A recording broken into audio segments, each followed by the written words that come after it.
Halo, Assalamualaikum warahmatullahi wabarakatuh. Kita kembali lagi di bab 7, yakni hak atas kekayaan intelektual atau haki. Daripada memakan waktu, oke, kita langsung saja. Nah, kita masuk di bab 7, hak atas kekayaan intelektual atau haki. Peraturan secara hukum tentang haki di Indonesia diatur di dalam yang pertama, Undang-Undang RI Nomor 19 Tahun 2002 tentang Hak Cipta, kemudian diubah menjadi Undang-Undang Nomor 28 Tahun 2014. Yang kedua, Undang-Undang RI Nomor 14 Tahun 2001 tentang Paten, kemudian diubah menjadi Undang-Undang Nomor 13 Tahun 2016. Yang ketiga, Undang-Undang RI Nomor 15 Tahun 2001 tentang merek, kemudian diubah menjadi Undang-Undang Nomor 20 Tahun 2016. Kemudian, pengertian haki dan pengelompokan haki. Haki atau hak atas kekayaan intelektual adalah padanan kata yang biasa digunakan untuk IPR atau Intellectual Property Rights. Secara substantif, pengertian haki dapat diuraikan sebagai hak atas kekayaan yang timbul atau lahir karena kemampuan intelektual manusia. Haki pada dasarnya didasarkan lahir dari dua cabang atau kelompok, yaitu yang pertama hak cipta atau copyright, yang kedua hak atas kekayaan industri atau industrial property yang mencakup yang pertama paten, yang kedua merek, yang ketiga desain produk industri, yang keempat penanggulangan praktek persaingan curang. Lalu, objek haki itu ada dua. Yang pertama, hak milik industri, yakni objek paten adalah penemuan di bidang teknologi. Yang kemudian objek paten sederhana adalah penemuan sederhana di bidang teknologi. Lalu objek merek adalah karya-karya yang berupa tanda yang dibuat untuk membedakan barang-barang produk satu dengan lainnya. Kemudian objek desain produk industri adalah karya-karya yang pada dasarnya merupakan paten yang digunakan untuk membuat atau memproduksi barang secara berulang dan lebih cenderung pada estetik produk. Kemudian yang kedua, hak cipta, yakni objek hak cipta adalah ciptaan di bidang ilmu pengetahuan, seni, dan sastra. Selanjutnya tentang prosedur pengajuan haki. Yang pertama ada prosedur pengajuan paten yang diatur dalam Undang-Undang Nomor 14 Tahun 2001 yang telah diubah menjadi Undang-Undang Nomor 13 Tahun 2016. Pengertian paten adalah hak eksklusif yang diberikan negara kepada inventor atas hasil invensinya di bidang teknologi untuk selama waktu tertentu melaksanakan sendiri invensinya tersebut, memberikan persetujuan kepada orang lain untuk melaksanakannya. Kemudian invensi itu sendiri adalah ide inventor yang dituangkan ke dalam suatu kegiatan pemecahan masalah yang spesifik di bidang teknologi, dapat berupa produk atau penyempurnaan dan pengembangan produk atau proses. Kemudian, inventor adalah seorang yang secara sendiri atau beberapa orang yang secara bersama-sama melaksanakan ide yang dituangkan ke dalam kegiatan yang menghasilkan invensi. Kemudian, penemuan yang tidak dapat diberikan paten. Selama mengalami perubahan dalam revisi Undang-Undang Paten, hampir semua bidang teknologi memperoleh perlindungan hukum, dikecuali pada yang pertama, penemuan tentang proses atau hasil produksi yang pengumuman dan penggunaannya atau pelaksanaannya bertentangan dengan peraturan perundang-undangan yang berlaku, ketertiban umum, atau kesusilaan. Contohnya seperti obat. Yang kedua, penemuan tentang metode perawatan, pengobatan, dan pembedahan yang diterapkan pada manusia atau hewan, tetapi tidak menjangkau produk apapun yang digunakan atau yang berkualitas dengan metode tersebut. Yang ketiga, penemuan tentang teori dan metode di bidang ilmu pengetahuan dan matematika. Selanjutnya, yang kedua adalah prosedur pendaftaran merek. Dasar hukum merek adalah Undang-Undang Nomor 15 Tahun 2001 yang telah diubah menjadi Undang-Undang Nomor 20 Tahun 2016.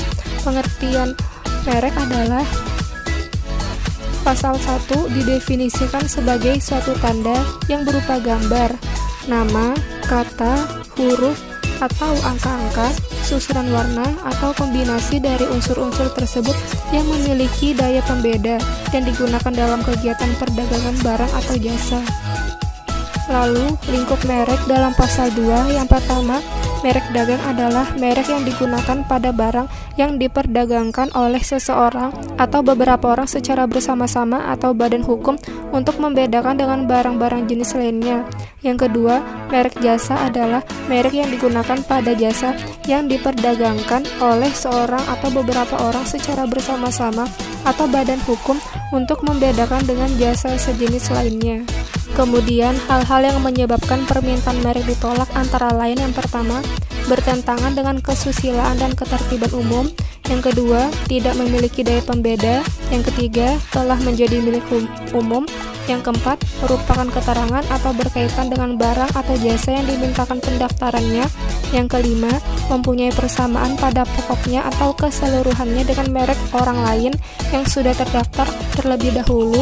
Yang keenam, merupakan atau menyerupai orang terkenal, foto, merek, dan nama badan hukum yang dimiliki orang lain yang sudah terkenal, kecuali atas persetujuan dari yang berhak.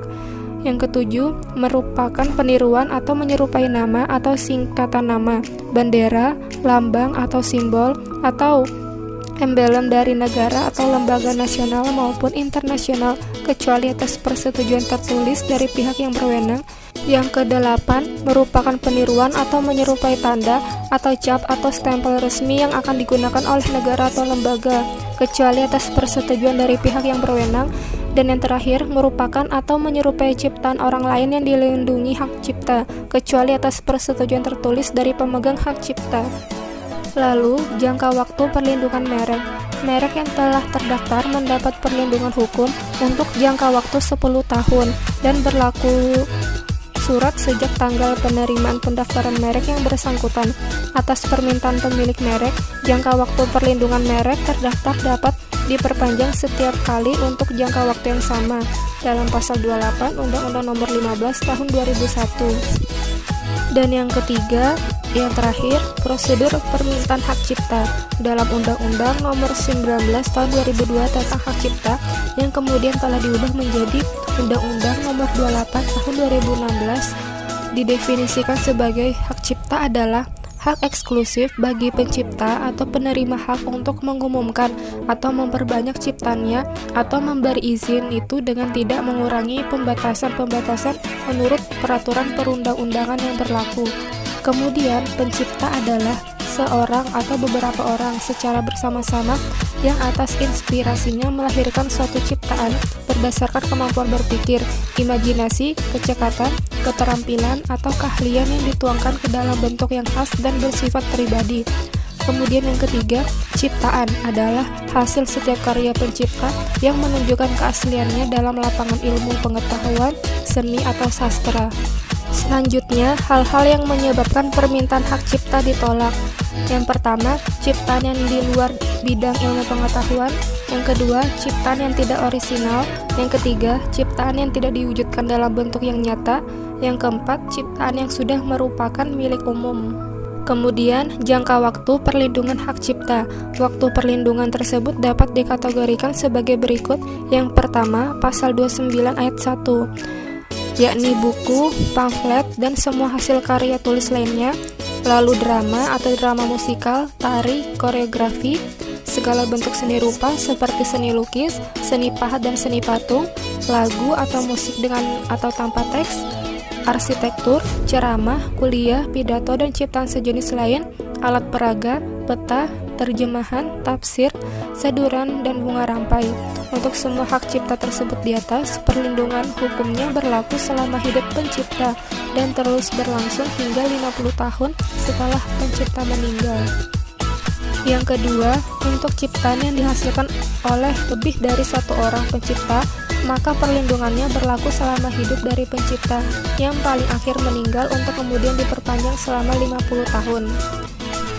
Yang ketiga, pasal 30 ayat 1, yakni terdiri dari program komputer, sinematografi, fotografi, database, karya hasil pengalih wujudan. Perlindungan atas hak cipta tersebut selama 50 tahun sejak pertama kali diumumkan. Nah, itu tadi sedikit penjelasan tentang hak atas kekayaan intelektual atau HAKI. Semoga ilmunya bermanfaat untuk kita semua. Mohon maaf jika ada kesalahan tutur kata atau penjelasan yang kurang jelas ataupun salah. Kita kembali lagi di video selanjutnya di bab 8. Sekian dari saya dan terima kasih. Wassalamualaikum warahmatullahi wabarakatuh.